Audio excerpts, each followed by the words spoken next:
Je vous propose maintenant deux textes en cours dans l'Écriture, dans l'Épître aux Romains au chapitre 12. Les deux premiers versets, c'est ce que nous avons fait aussi les dimanches précédents, parce que nous restons sur le même thème avec Daniel, mais aussi en ajoutant bien sûr un commentaire complémentaire sur les sujets. Romains au chapitre 12, nous lirons entre le verset 1er et 2. Voilà, les paroles, les références viennent à l'écran. Voilà ce que l'apôtre écrit, donc conduit par le Saint-Esprit. « Je vous exhorte donc, frères, par les compassions de Dieu, à offrir vos corps comme un sacrifice vivant, agréable à Dieu, ce qui sera de votre part, de notre part, un culte raisonnable. Ne nous conformons pas au siècle présent, mais soyons transformés par le renouvellement de l'intelligence, afin que nous discernions quelle est la volonté de Dieu, ce qui est bien, bon, agréable et parfait. » Et un troisième texte aussi, toujours dans le Nouveau Testament, dans l'épître de Jean, la première épître de Jean, celui qu'on a appelé l'apôtre de l'amour, parce qu'il insiste beaucoup dans ses écrits sur l'amour, que ce soit dans les évangiles ou dans les épîtres, mais en même temps, il est très clair sur l'enseignement qu'il donne. Le chapitre 2, donc première épître de Jean, chapitre 2, et à partir du verset 15. 1 Jean, chapitre 2 et verset 15.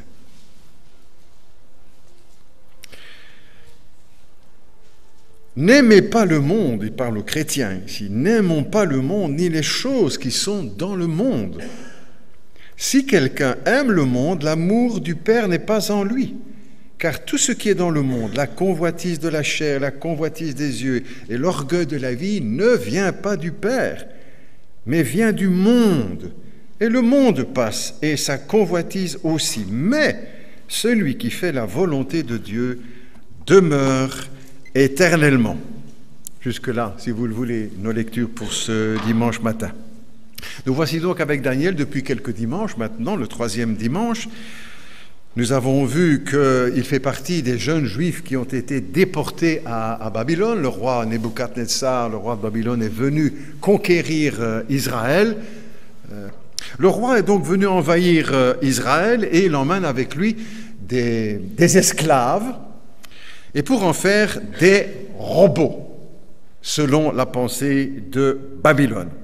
En arrivant, les jeunes déportés découvrent une ville splendide, la plus belle ville du monde à l'époque. Je ne sais pas aujourd'hui à qui pourrait-on dire, voilà, ça c'est la plus belle ville du monde aujourd'hui. En tout cas, là, c'était la plus belle ville du monde de l'époque, la ville de Babylone, la plus moderne, la plus sécurisée. Mais tout cela n'impressionne pas Daniel quand il entre dans cette ville grandiose. Il demeure attaché au Seigneur et à sa parole, probablement en retenant tout ce qu'il a appris, je transpose, vous le comprenez bien, tout ce qu'il a appris à l'école du dimanche, dans le club des ados, dans le club de jeunes, au camp de Limoges ou dans l'église. Il garde tout ça dans son cœur en arrivant dans cette ville magnifique. Il fait partie des élus, des sélectionnés, parce que le roi de Babylone veut sélectionner la crème pour venir servir dans son palais, dans son royaume. Ils vont donc suivre tous, en tout cas tous ceux qui sont sélectionnés, une formation intense pour les couler dans le moule de l'idéologie de Babylone. Ils vont être programmés pour devenir d'excellents robots qui obéissent au claquement de doigts. Ils vont être placés en quelque sorte dans une énorme machine à laver la pensée, l'esprit, comme tous les dictateurs le font, n'est-ce pas, dans le monde entier. Lavage de cerveau. Mais ils ne sont pas dans un goulag, comme c'était le cas pendant le régime soviétique communiste en Russie. Là, c'était des goulags, des hôpitaux psychiatriques, ou encore comme en Chine aujourd'hui, ou en Corée du Nord. Ils sont dans un palais, ils sont dans les plus beaux hôtels de Babylone. Et tout ça pour aussi les former et leur faire partager les repas du roi, les meilleurs repas du monde. C'était mieux encore que Top Chef. et aussi de leur faire boire les meilleurs vins du monde à l'époque.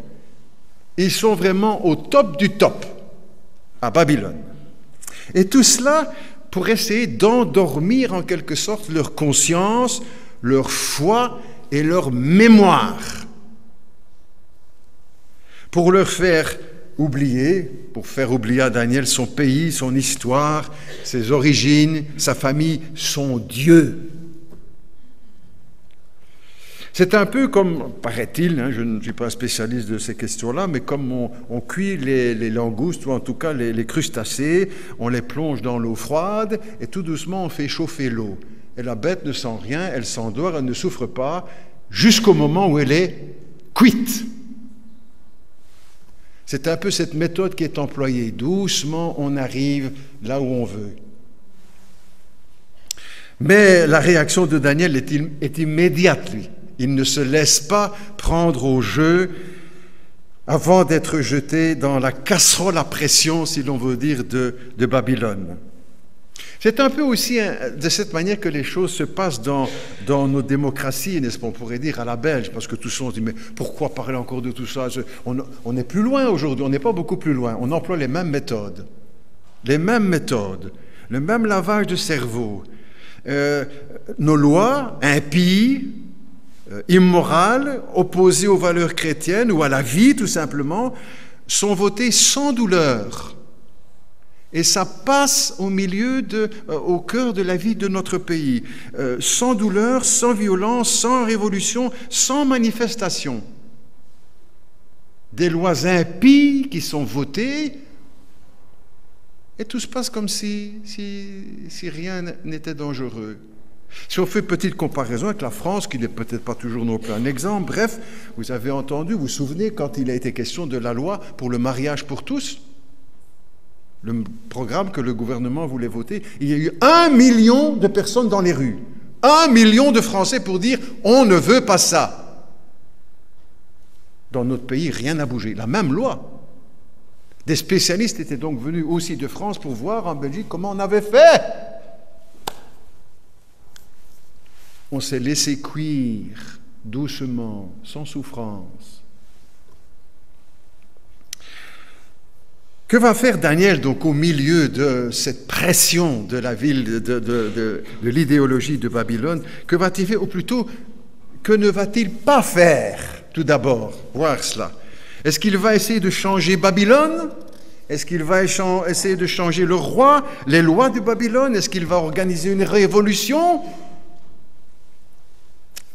Et nous, chrétiens, qu'allons-nous faire? Est-ce qu'on va essayer de changer Charleroi, de changer les lois belges, de renverser le gouvernement, de faire la révolution? Que va faire Daniel? Il va prendre une décision personnelle, pour lui-même. Daniel résolut de ne pas se souiller avec les mets du roi. Daniel résolut de ne pas se souiller. Sa mission à Daniel, là-bas, au cœur de Babylone, ce n'était pas de changer le monde, ni de changer Babylone. Il pouvait juste changer 2 mondes et se démarquer du monde de Babylone. Il a osé, en quelque sorte, être différent. Il a osé dire non, au risque de sa vie. On verra un peu plus loin aussi, dans d'autres occasions, toujours dans son livre.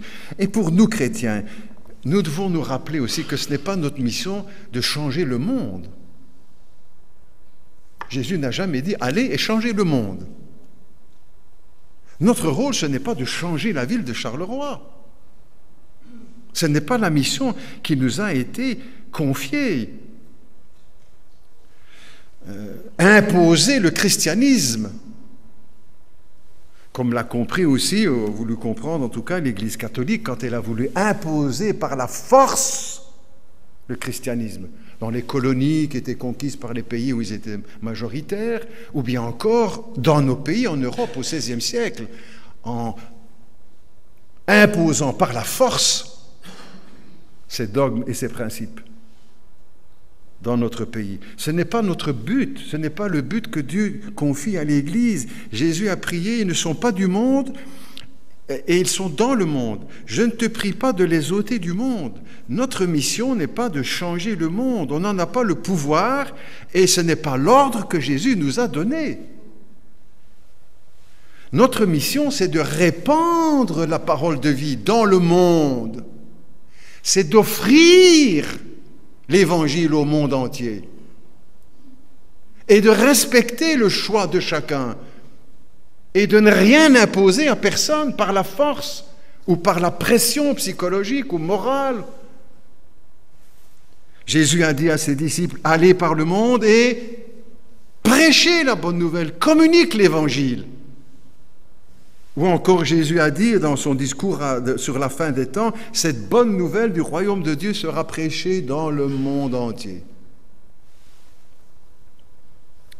Jamais, il n'a jamais dit que le monde entier allait se convertir ou que l'Église doit convertir le monde. Notre tâche, c'est de répandre la parole de vie, de faire connaître l'Évangile, d'offrir les Bibles, d'annoncer, de prêcher, de communiquer, de traiter, etc. De communiquer l'Évangile, d'annoncer la croix du Seigneur et sa résurrection. Je vous donne aussi là-dessus une illustration historique vraie. Au XVIe siècle, au moment de la Réforme, les persécutions, etc., l'Inquisition, Jean Calvin, grand théologien, réformateur, français, doit s'enfuir, doit quitter la France à cause des persécutions. Terrible. Et il va se réfugier, il est accueilli à Genève, en Suisse. Et là, à Genève, il va vouloir imposer à la ville le christianisme, une morale chrétienne à toute la ville de Genève. Il va faire fermer les tavernes et imposer l'enseignement chrétien dans la ville de Genève. Qu'est-ce qui s'est passé? Il a été chassé. Il a été chassé, on a dû s'enfuir. Il reviendra plus tard parce que tellement il y avait du désordre, on va revenir. Mais le projet était complètement changé. Son rôle, ce n'était pas de convertir et de faire de toute la ville de Genève une ville chrétienne. Ça n'existe pas des villes chrétiennes. Ça n'existe pas un pays chrétien. Parce qu'on a mis 2-3 gouttes d'eau sur la tête d'un enfant, voilà, il est chrétien, le pays est chrétien. Mais non! Chrétien, oui, une église chrétienne, oui, mais pas un pays chrétien. Vous ne trouvez rien dans la Bible là-dessus. Ni une ville chrétienne, ni un parti chrétien, un parti politique chrétien, ni un syndicat chrétien. Pourquoi? Parce que les chrétiens seront toujours dans la minorité, n'est-ce pas? Même si dans un pays, parfois, ils sont nombreux, les chrétiens, certains pays comptent une belle communauté chrétienne. Mais c'est toujours la minorité. Jésus a dit, n'est-ce pas, sur cette question-là, dès le début, dans le sermon sur la montagne à ses disciples, Jésus a dit, il y a 2 chemins. Un chemin large qui conduit à la perdition. Et il y en a beaucoup sur ce chemin. Et Jésus a dit, il y a un chemin étroit qui mène à la vie éternelle. Et il y en a peu sur ce chemin.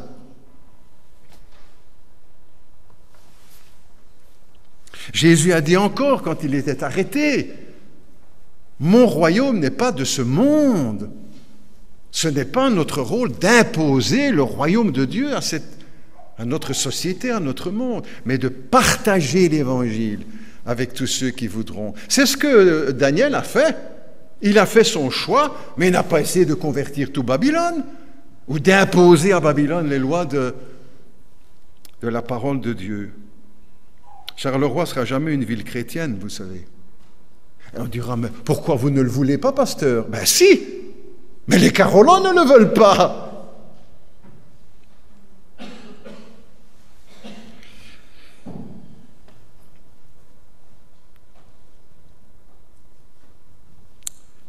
Pourquoi tout cela? Ben parce que le mensonge aura toujours plus de succès que la vérité. Parce que l'argent aura toujours plus de succès que Dieu. Parce que la corruption aura toujours plus de succès que l'honnêteté. Parce que la pornographie aura toujours plus de succès que la fidélité conjugale. Parce que le mal aura toujours plus de succès que le bien. Je me trompe? Regarde autour de toi.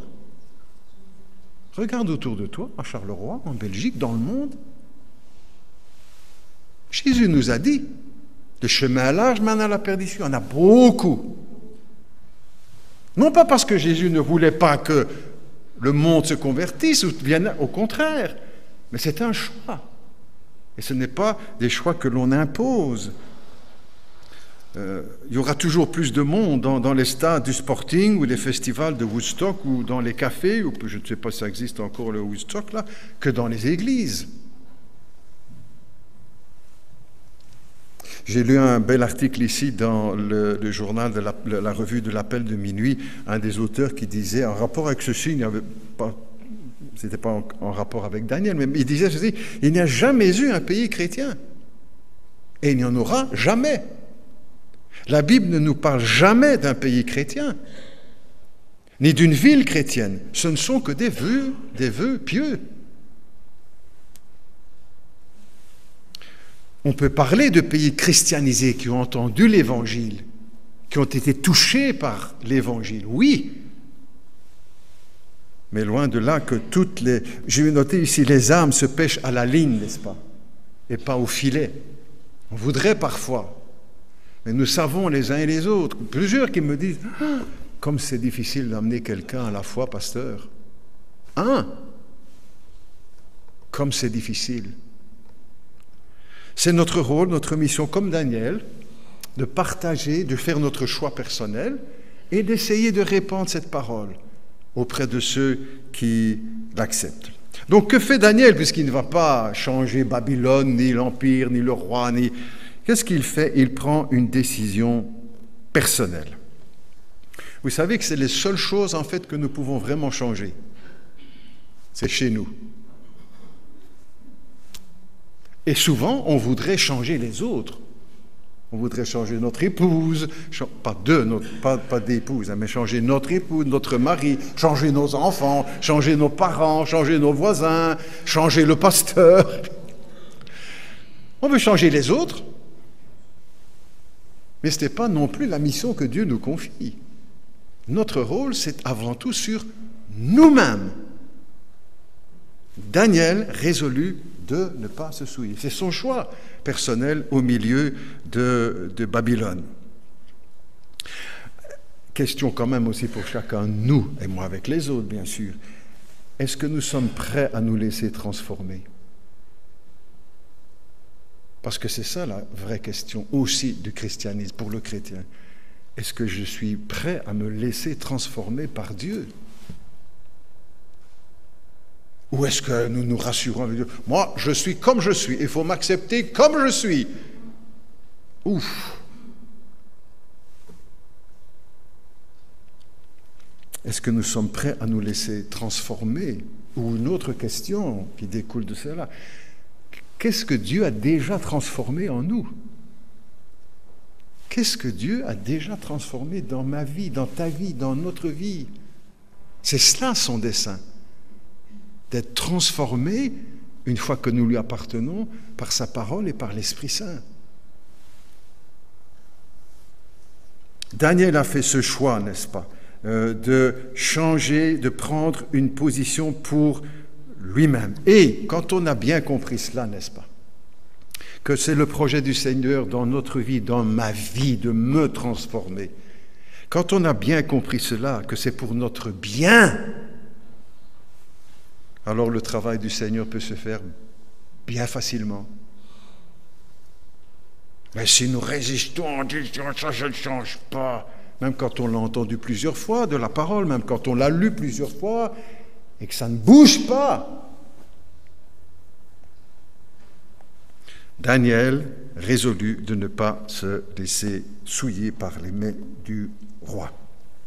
Alors pourquoi aussi Daniel ne se laisse-t-il pas mouler, couler plutôt dans le moule, dans l'idéologie de Babylone? Écoute bien, parce qu'il a des valeurs, parce qu'il a des convictions, parce qu'il a une Bible, encore l'Ancien Testament, pas complet encore, mais parce qu'il a la parole de Dieu, parce qu'il a un Dieu qu'il veut honorer, et il le fera au risque de sa vie.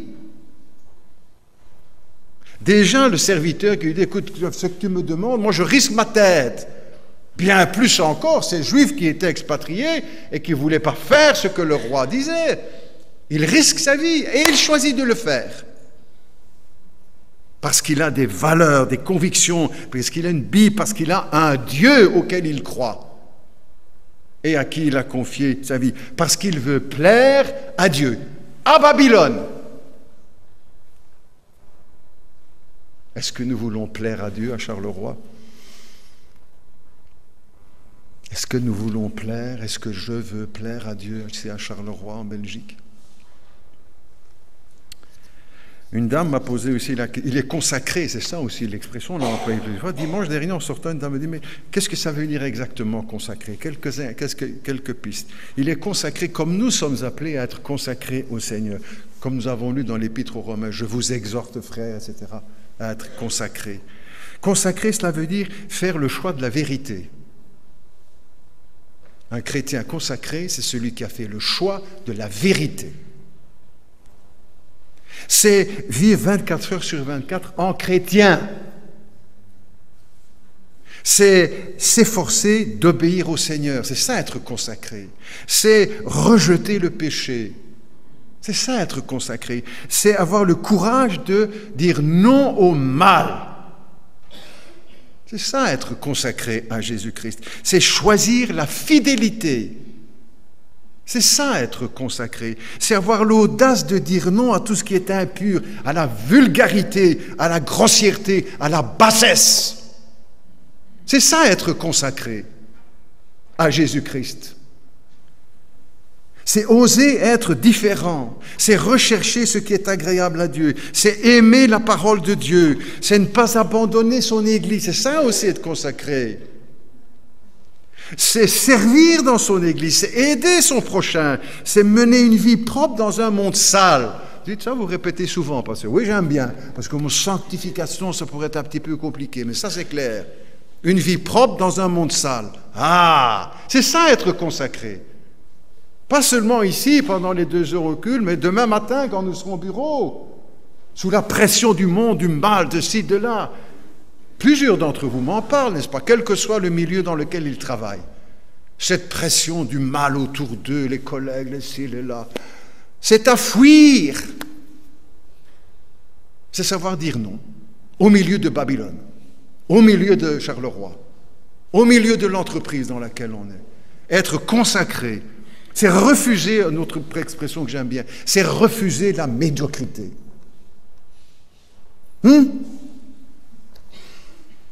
Consacré, c'est vivre pleinement en chrétien en rejetant toute la pression du monde qui veut nous imposer ses valeurs, son style, sa mode, ses habitudes, qui veut nous imposer son péché. Je vous donne un exemple, n'est-ce pas? Nous entendons parler beaucoup de tout ce tapage médiatique dans notre société au sujet du sida et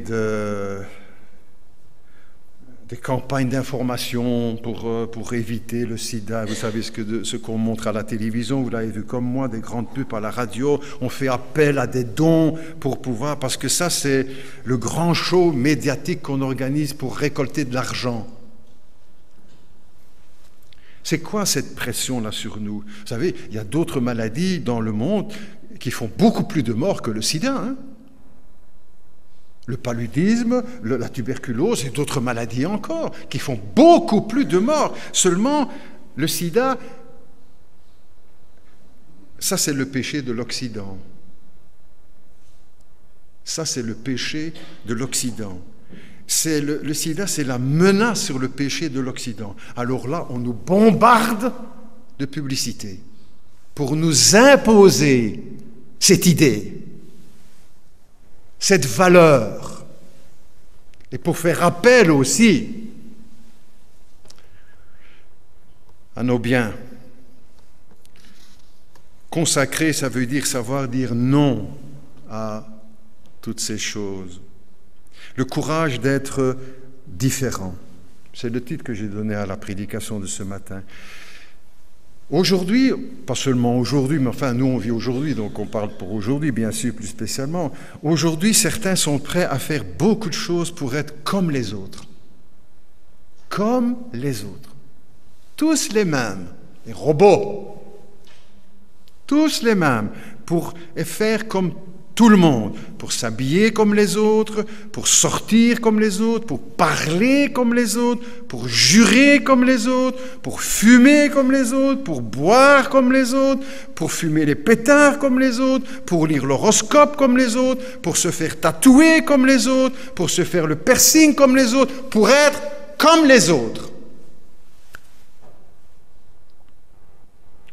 Et pour cela, beaucoup sont motivés par la peur du qu'en dira-t-on. Oh, qu'est-ce que les autres vont dire si je ne suis pas tatoué? Si tout ça s'est fait avant la conversion, on comprend, mais si ça vient après, on se dit, quand même bizarre. Pour être comme. Tu n'as pas été voir le dernier film avec machin? Non. La peur, qu'est-ce que les autres vont dire si je n'ai pas regardé, si je n'ai pas ci, je n'ai pas là, si je n'ai pas mon piercing. La peur d'être différent.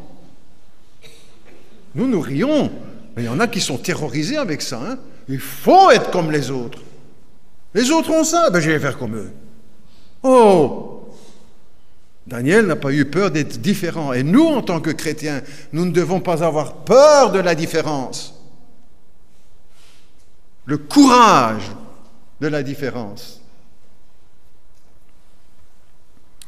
Daniel dit non, j'appartiens à Dieu et c'est lui qui va dicter ma conduite et pas Nebuchadnezzar.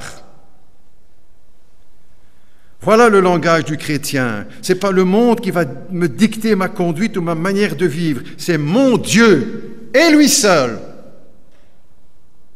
Tant pis si je suis différent ou tant mieux si je suis différent. C'est comme ça que Dieu me veut. Au milieu de Babylone, à Charleroi, ou en Belgique, ou ailleurs dans le monde. N'aimons pas le monde, dit la parole du Seigneur, ni les choses qui sont dans le monde, l'orgueil de la vie, l'orgueil Tu es différent, parfois on te le reproche, tant mieux, n'en aie pas honte. Au contraire, sois-en fier. Et de savoir expliquer pourquoi, sans gêne. On souligne, je l'ai déjà mentionné tout à l'heure, mais quand même, c'est encore à souligner ou à redire que Daniel, quand il fait ses choix, il risque sa vie, n'est-ce pas? Le roi de Babylone, il rigolait pas, hein? Et d'autres non plus, hein? Les Césars, les empereurs. Oh là là! Il risque sa vie en refusant de devenir un robot programmé par le roi et pour le roi. Et nous, dans notre pays, nous ne risquons rien. Et parfois, ou souvent, nous avons quand même peur d'être différents. Peur de dire non. Peur de ne pas être comme les autres.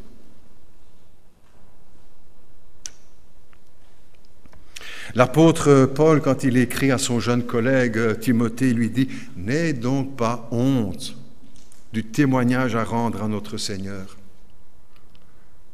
N'aie donc pas honte d'être différent, de dire « Moi, je le crois en Jésus-Christ. Moi, je vais à l'église le dimanche matin. Moi, je lis ma Bible. Moi, je prie. N'aie pas honte de dire que tu crois à la création, qu'il y a un Dieu tout-puissant qui a créé l'univers. N'aie pas peur que tu dis non à l'euthanasie et tout ça.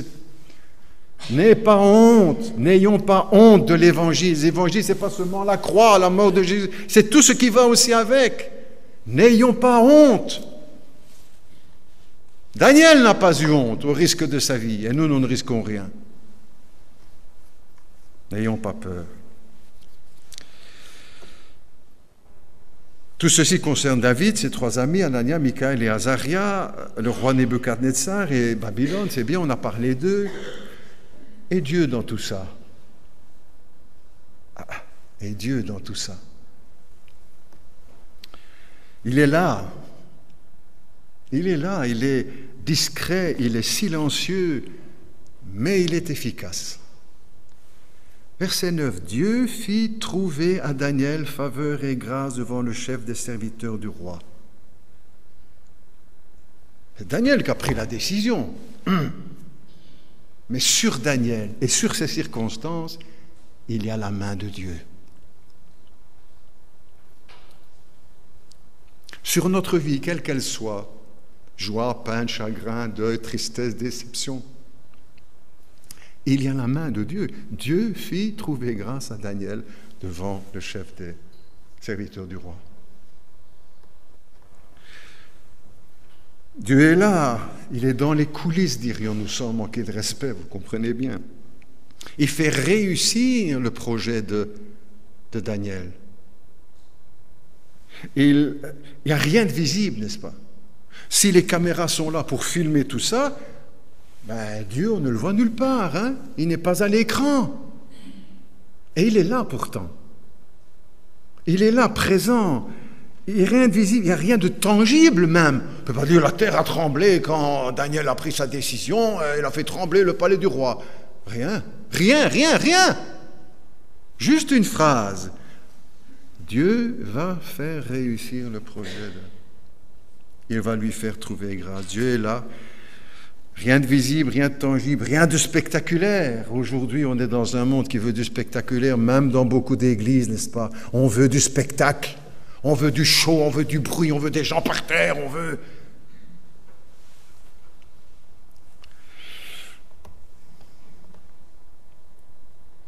J'entends parfois aussi, vous savez, pasteur, moi je prie, je lis la Bible, je suis honnête, j'essaie d'être sérieux dans ma foi, et je ne vois rien. Je ne vois rien, comme si Dieu n'était pas là.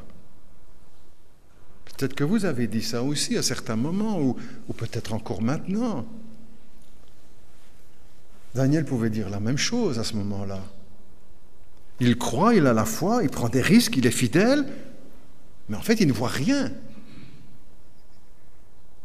Il n'y a rien à voir, mais il avance par la foi.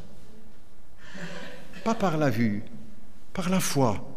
Il a reçu l'enseignement, il connaît la parole, et il reste fidèle à la parole de Dieu. Daniel n'a rien vu. Daniel n'a rien entendu. Une voix qui vient du ciel. Daniel, je vais être avec toi. Tu vas secouer Babylone, tu vas voir ça. Et 2000 ans après, on va encore parler de toi dans l'église à la rue des Caillas et dans le monde entier. Il dit rien, il n'entend rien. Rien à voir, rien à entendre. Il n'a rien ressenti. Dès que je ne dis rien, Daniel a senti que l'Éternel était avec lui, il l'a secoué comme... Rien. Et il est là pourtant, discret, silencieux, et Dieu est efficace. Parce qu'il tient le monde dans sa main, et Babylone, et la Syrie aujourd'hui, et Charleroi, et la Belgique, et tout dans sa main. Tu ne vois rien, on n'entend rien, il n'y a rien à filmer, et il est là. Daniel, il était là avec Daniel, le Seigneur.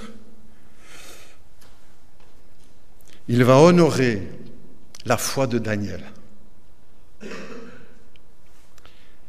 La Bible dit, un texte que dans le premier livre de Samuel, Dieu honore celui qui l'honore. Dieu honore celui qui l'honore. Ça ne vient pas toujours tout de suite. Je donne un petit exemple là-dessus. Vous avez peut-être vu une histoire vraie aussi. J'aime mieux les histoires vraies, moi. Quand on fait les camps, je commence avec les enfants à dire « Qu'est-ce que vous voulez que je vous raconte? Des histoires vraies ou des histoires pas vraies ?» Tous les enfants disent « Des histoires vraies !» Eh bien alors on y va, on est sur le bon terrain avec la parole de Dieu. Histoire vraie aussi dans... Peut-être que vous avez vu, moi j'ai vu plusieurs fois, j'ai trouvé ça un des plus beaux films que j'ai vus, Les chariots de feu. C'est une partie de la vie du missionnaire, ça on ne le dit pas trop dans le film, mais bon, une partie de la vie du missionnaire Eric Liddell, qui a été, après les Jeux Olympiques, là où il avait couru, qui a été missionnaire en Chine. C'est un jeune, donc il est jeune à l'époque, il est à l'école, à l'université d'Harvard, je crois, il est sélectionné par son école, par l'université, il va faire les courses, il participe aux Jeux Olympiques de Londres. Il y a des années de ça. Mais il refuse de participer, il s'est préparé, il refuse de participer à une course du 100 mètres. Parce que le 100 mètres se court le dimanche.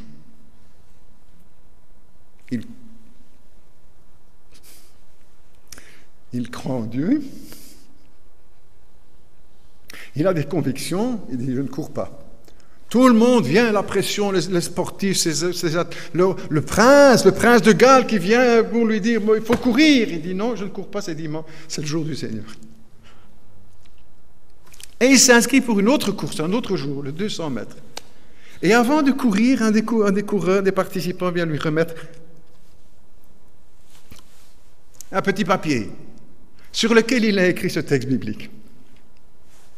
À Samuel, Dieu honore celui qui l'honore. Il ne s'est pas préparé pour le 200 mètres, il va courir et il le gagne.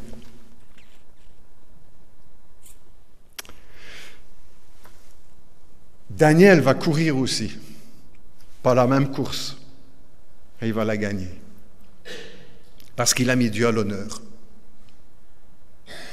Il n'a pas été porté au ciel, mais le Seigneur est avec lui et lui a donné de trouver grâce.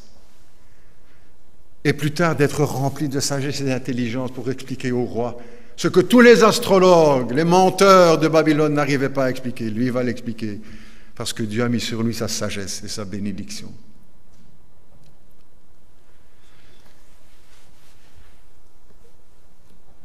Ce matin aussi, je disais, Daniel n'a rien vu, n'a rien entendu.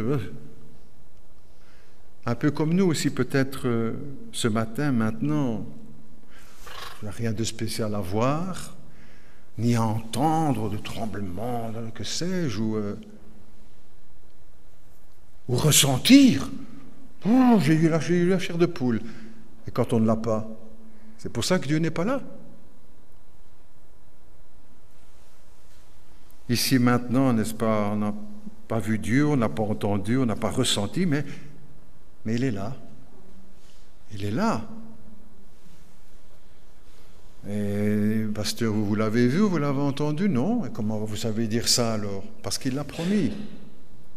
Là où 2 ou 3, on connaît le texte rassemblé au mon nom, je suis au milieu d'eux. Ou encore quand il a dit, je suis avec vous tous les jours, jusqu'à la fin du monde. Tu crois la parole de Dieu, oui ou non? Il n'a pas dit, je vais vous le faire ressentir, vous allez voir, vous allez vibrer chaque fois que... Vous allez voir, vous allez entendre. Il l'a dit. Et notre foi, elle repose sur la parole de Dieu. Même si je ne ressens rien, si je ne vois rien, si je tremble, Dieu fit trouver grâce à Daniel aux yeux du responsable des serviteurs du roi et fait réussir son projet. Prions ensemble si vous le voulez.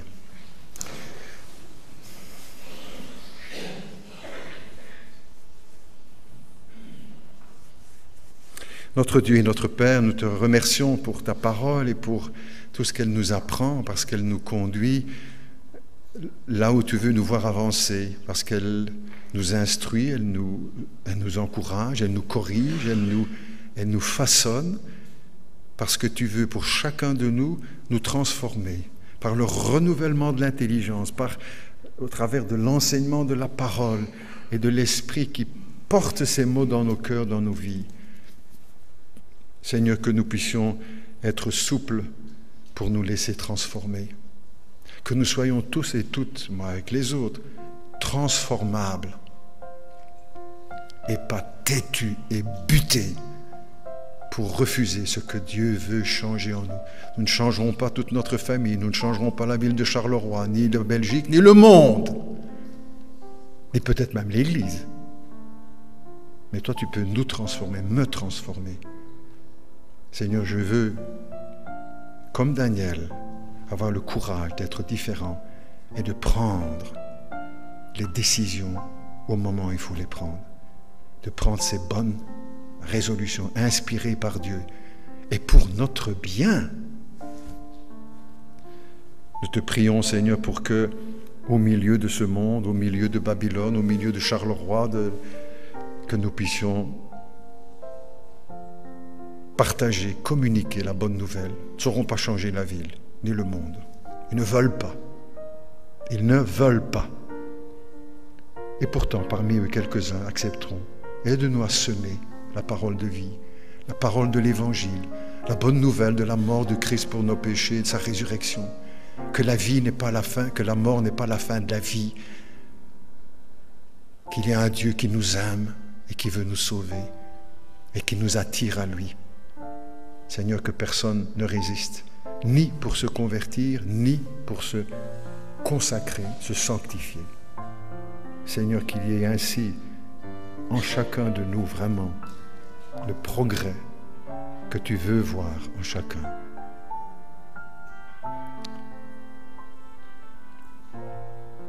Nous te le demandons au nom du Seigneur Jésus. Amen.